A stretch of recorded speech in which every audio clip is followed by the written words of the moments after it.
মধ্যপ্রাচ্য যখন যুদ্ধের আগুনে জ্বলছে ঠিক তখনই বিশ্বের সবচেয়ে শক্তিশালী দেশ আমেরিকা বলছে আমরা ভারতকে দ্বিতীয় চায়না হতে দেব না। তাহলে কি এবার সত্যি আমেরিকা ভয় পাচ্ছে ভারতের এই উত্থানকে? কারণ অনেক বিশেষজ্ঞ বলছেন যদি ভারতের উত্থান এভাবেই চলতে থাকে তাহলে আগামী কয়েক দশকে ভারত শুধু এশিয়ায় নয় পুরো বিশ্বের শক্তির সমীকরণ বদলে দিতে পারে। দিল্লিতে অনুষ্ঠিত আন্তর্জাতিক ভূরাজনৈতিক সম্মেলন রাইসিনা ডায়ালগে দাঁড়িয়ে এক গুরুত্বপূর্ণ বার্তা দেন মার্কিন উপপররাষ্ট্রমন্ত্রী ক্রিস্টোফার ল্যান্ডাউ। তিনি বলেন 20 বছর আগে চায়নার ক্ষেত্রে যুক্তরাষ্ট্র যে ভুল করেছিল সেই একই ভুল তারা ভারতের ক্ষেত্রে আর করবে না। আর এই মন্তব্য থেকে বোঝা যায় ভারতের দ্রুত উত্থান নিয়ে ওয়াশিংটনের অস্বস্তি কোথায়। আজ বিশ্বের বহু শক্তিধর দেশ বুঝতে শুরু করেছে 21 শতকের সবচেয়ে বড় গল্প হতে পারে ভারতের উত্থান। ভারত এখন বিশ্বের দ্রুততম বর্ধনশীল বড় অর্থনীতির একটি এবং ইতিমধ্যে বিশ্বের চতুর্থ বৃহত্তম অর্থনীতি। মহাকাশে ইন্ডিয়ান স্পেস রিসার্চ অর্গানাইজেশনের সাফল্য, ডিজিটাল অর্থনীতির বিপ্লব এবং বিশাল তরুণ জনসংখ্যা সব মিলিয়ে ভারত এখন বিশ্বের সবচেয়ে সম্ভাবনাময় শক্তিগুলোর একটি।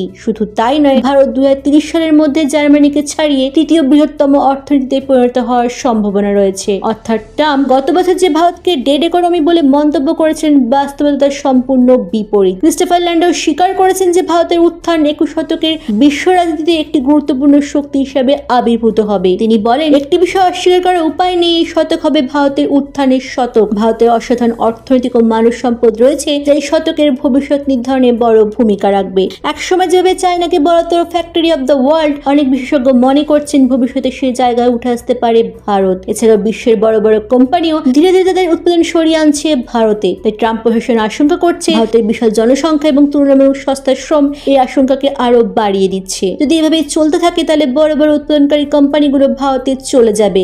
গত বছর ট্রাম্প টিম কুককে সতর্ক করেছিলেন যদি আইফোন উৎপাদন ভারতে বাড়ানো হয় শুল্ক বাড়ানো হবে। কিন্তু বাস্তবতা হলো ভারতের উত্থান থামানো এত সহজ নয়। কারণ ভারতের শক্তি শুধু অর্থনীতি নয়, একটি বিশাল বাজার, একটি তরুণ জনসংখ্যা এবং দ্রুত উন্নয়নশীল প্রযুক্তির শক্তি। আর সেই কারণেই আজ বিশ্বের সবচেয়ে বড় প্রশ্ন 21 শতকের আসল সুপার পাওয়ার কে হবে, চায়না নাকি দ্রুত উঠে আসা ভারত?